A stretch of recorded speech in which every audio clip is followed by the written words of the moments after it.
দৌলতাবাদ থানার অন্তর্গত ৯ মাইল এলাকায় নির্বাচনী বোর্ডের দায়িত্বে থাকা পুলিশের একটি দল সোমবার সকালে চাঞ্চল্যকর এক ঘটনার সম্মুখীন হন। প্রাপ্ত তথ্য অনুযায়ী এসকেইউএস লিমিটেডের মহারাজপুর এলাকার নির্বাচনী নিরাপত্তা ব্যবস্থার অংশ হিসেবে সকাল প্রায় 11:15 নাগাদ SH-11 সড়কের পাশে পুলিশ একটি নিয়মিত নাকা চেকিং অভিযান চালাচ্ছিল। সেই সময় হেঁটে আসা এক ব্যক্তিকে পুলিশ সন্দেহজনক বলে মনে করে থামাতে গেলে সে পালিয়ে যাওয়ার চেষ্টা করে, কিন্তু পুলিশের তৎপরতা ব্যক্তিটিকে কিছুক্ষণের মধ্যে আটক করা সম্ভব হয়। পরবর্তীতে তার পরিচয় জানতে পারা যায়। নাম গোলাম মুস্তফা ওরফে বাবু, বয়স 40 বছর, পিতা জামসুদ্দিন শেখ, গ্রাম সুলতানপুর, থানা দৌলতাবাদ, জেলা মুর্শিদাবাদ। তল্লাশির সময় ধৃত গোলাম মুস্তফার কোমর ও প্যান্টের ফাঁকে লুকিয়ে রাখা একটি পুরনো পলিথিন ক্যারিব্যাগ পাওয়া যায়। এই ব্যাগ থেকে উদ্ধার হয় একটি ইম্প্রোভাইজড দেশীয় তৈরি আগ্নেয়াস্ত্র এবং 6 রাউন্ড তাজা গুলি।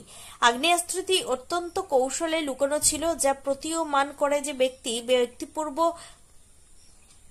আগ্নেয়াস্ত্রটি অত্যন্ত সুকৌশলে লুকানো ছিল, যা প্রতীয়মান করে যে ব্যক্তি পূর্ব পরিকল্পিত উদ্দেশ্য নিয়ে ওই এলাকায় প্রবেশ করছিল।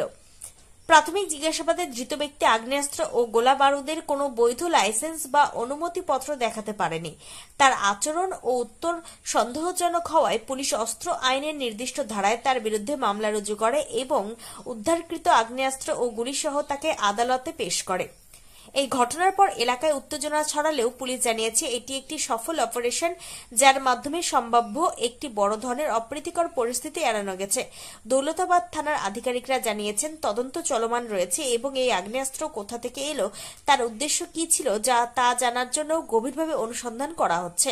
নির্বাচনের আবহে এমন অস্ত্র উদ্ধারের ঘটনায় আইন শৃঙ্খলা বাহিনীর তৎপরতা যেমন প্রশংসনীয়, তেমনি এই ঘটনার মাধ্যমে উঠে এলো নিরাপত্তার গুরুত্ব ও প্রাসঙ্গিকতা। প্রশাসন আশ্বস্ত করেছে ভোট পরবর্তী পরিবেশে শান্তি বজায় রাখতে কোনো রকম